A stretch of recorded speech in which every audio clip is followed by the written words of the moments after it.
And this is what I concluded. In the preoperative management of patients with acute intracranial hemorrhage, high-dose mannitol reduces mortality, right? Like by a half, you know? Now I think how stupid I was, but, you know, quite a reasonably precise and reduced disability by a half, right? Wow, that's a really effective treatment, you know? Head injury, you've got a patient with head injury and you give them this treatment, they're half as likely to die and half as likely to be disabled. Wow, that's great. So I published this and I was very happy about it. And then we were doing the CRASH-2 trial and I was at a meeting in South America and I met my friend Jorge Mejia, who was the Colombian national coordinator, and he said, "Oh, Ian," he was just after the meeting, he said, "Ian, you do know that all of the trials included in your meta-analyses were fabricated." So I said, "Jorge, of course I didn't know that. You know, of course I didn't know they were all fabricated." He said, "Oh, yeah. Julio Cruz, we all knew him. He never did any research." Wow. So I had to go back. So Julio Cruz published all of the trials. So there were 3 reasonably sized trials for neurosurgery. Julio Cruz published them all. They were published in quite leading journals in head injury. So I thought, right, okay, I better investigate this. So I said, let's find Julio Cruz. Now, the address for correspondence at the bottom was the Comprehensive Center for Neuro Emergencies, Sao Paulo. So I don't know what you imagine when I say Comprehensive Center for Neuro Emergencies, Sao Paulo. I imagined a building, yeah? I imagined a building with maybe a door that you walk into and perhaps a receptionist, you know, to greet you. And then you say, "I'm looking for Professor Cruz."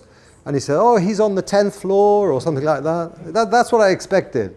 It didn't exist. There was no tatemono.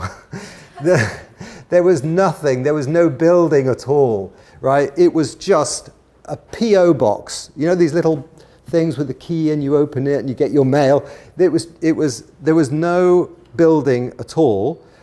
I wrote to the university and I said, he was employed, he was a professor at the Federal University of Sao Paulo. So I wrote to the Federal University of Sao Paulo. I said, "Can you help me get in touch with Professor Cruz?" He said, "We don't have a Professor Cruz." So he's not a professor at our university. So all randomized trials in Brazil have to be approved by the Brazilian National Committee on Research Ethics. So I said, "Can you show me the ethics approvals for these trials?" Those trials, we never approved those trials, so there was no evidence no evidence of ethics committee approval. But the trials, you see, they had co-authors. So I found it very difficult to contact Cruz, but he worked with 2 co-authors, Minoja, who was a doctor in Italy, and Okuchi, who's a doctor in Japan. So I thought, right, let's find Minoja and Okuchi, and I managed to find them, and I wrote to them, and they wrote back. And I'll read you the Japanese one, because it's the most interesting, I think.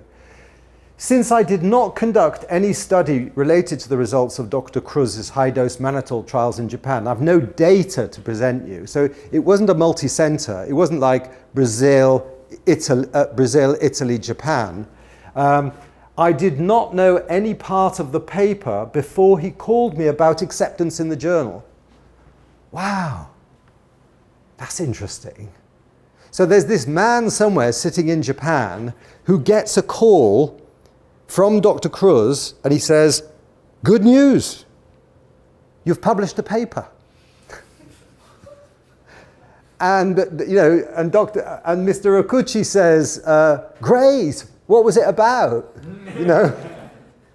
So he didn't know anything about the paper, and his colleagues and the other guys, the other co-authors in Italy, said exactly the same thing.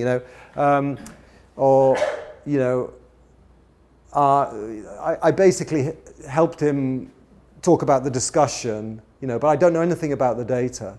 So basically, Dr. Cruz wrote these papers, sent them to these people he must have known in different parts of the world, and invited them to be co-authors, and they were.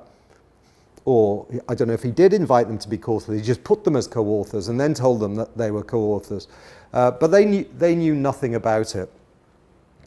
So, he's not a professor, there's no building, there's no research ethics committee approval. His co-authors don't know anything about the studies. So I wrote to the editor of the journal and I said, right, okay. And I tried to contact the editor and I missed him, and then I was trying to contact him by phone. He missed me, I missed him, and eventually he wrote to me in email. He said, as you can see, we all doubted the data. But to doubt is different from concluding he fabricated the data. I thought he did, right? So this is the editor of the journal who published his results. He thought the data were fabricated. Oh, well, that's very nice. Thank you very much. But hoped that publication would encourage repetition. Wow, that's interesting, isn't it? So the editor of the journal receives your manuscript. He says, well, this is a fake. Let's publish it. I find that really, really surprising. And he wrote to me about this, and he was happy to put this in paper. So I found out later that Cruz committed suicide, right? He committed suicide in 2005. That was 2 years after we published this meta-analysis. His co-authors declined to retract the papers, right? So these papers, if you search PubMed, they're still there, right? They're still there looking like regular publications. But my friend Jorge Mejia was correct. They never happened. I'm almost certainly convinced they never happened. And then I wrote to the editors of the journals who published the papers and asked them to retract them, and they declined as well, right?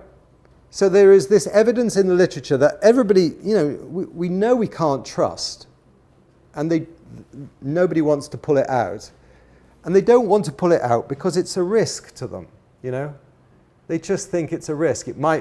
The fact that they published it looks embarrassing, that if we try to retract it, somebody might complain. I was really surprised.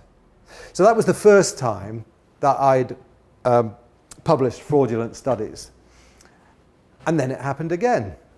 So this time, I was very interested in fluid resuscitation. So you can give different fluids when patients are bleeding, and you can give starch, or you could give albumin, or different kinds of fluids you can give. And I wanted to know which was the best. So we did a meta-analysis to compare, and it looked like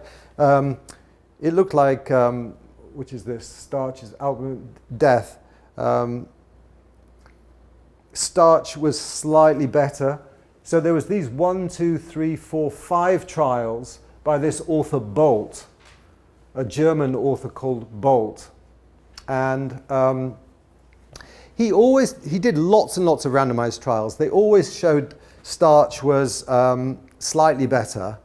Hang on, is it relative outcome death?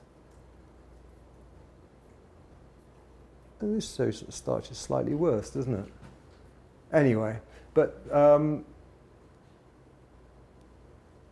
okay, no, slightly more deaths in the albumin, slightly fewer deaths in the albumin-treated group, and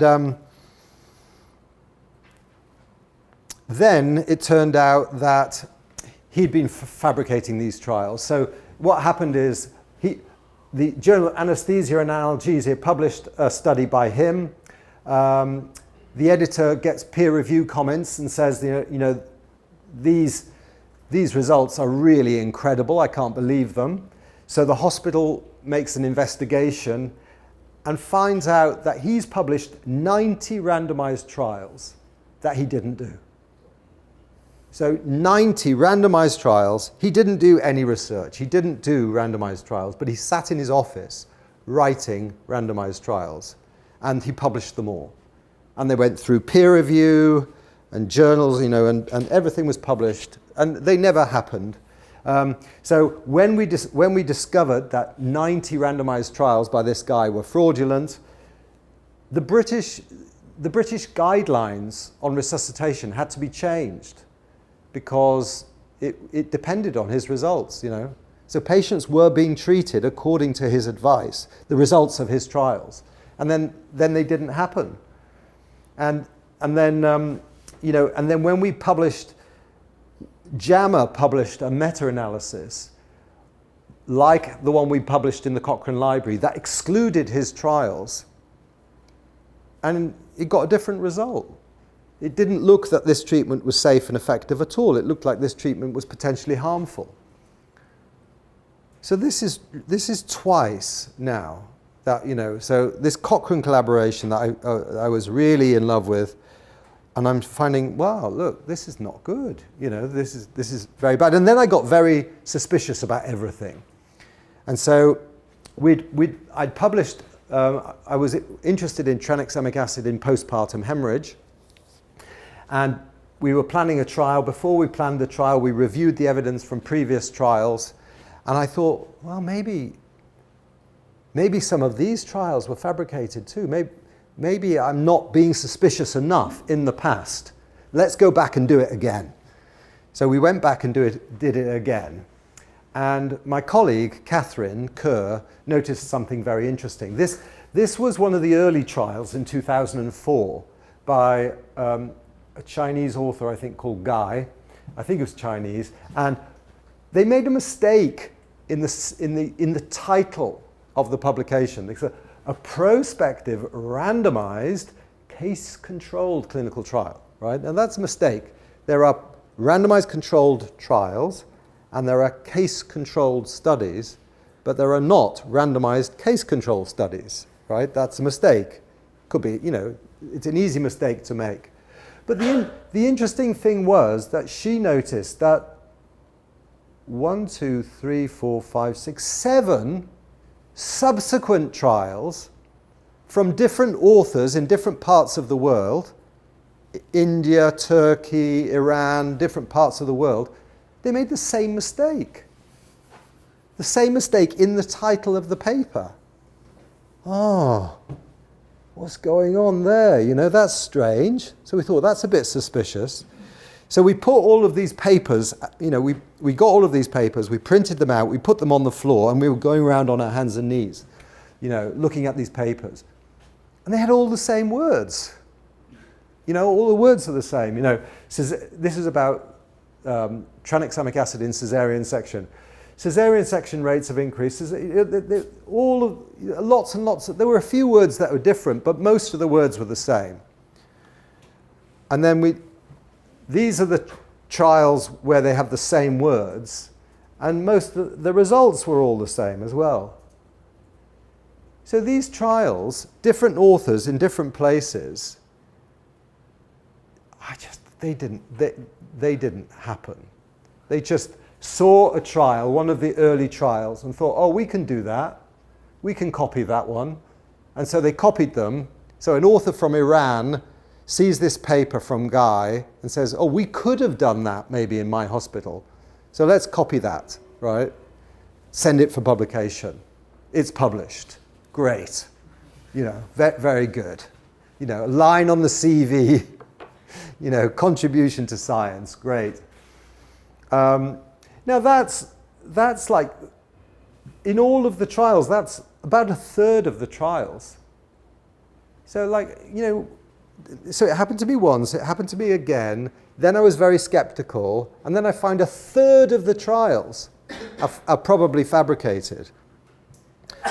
And you can do other things, like one of the interesting things you can do if you suspect that the studies included in your meta-analysis are not really randomized trials, is you can do a meta-analysis of the baseline variables, right?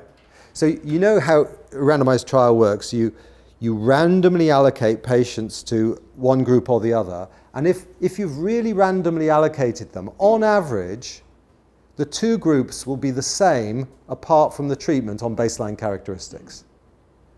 You shouldn't expect, big differences in baseline characteristics. But when we did a meta-analysis of the baseline hemoglobin in all of these trials, it was much lower in one group than the other. That shouldn't really happen. You shouldn't get you could get it by chance. It could be a bad luck chance, but you shouldn't really get it. So if you believe the trials, but once you start not believing the trials, then this starts to be information. So, statistically significant differences, or, p less than p.01 difference, they're probably not randomized. So I started talking to the Cochrane collaboration about this. I said, look, a lot of these studies we're including in these meta-analysis, they're just not real. And so what's your policy on fraud?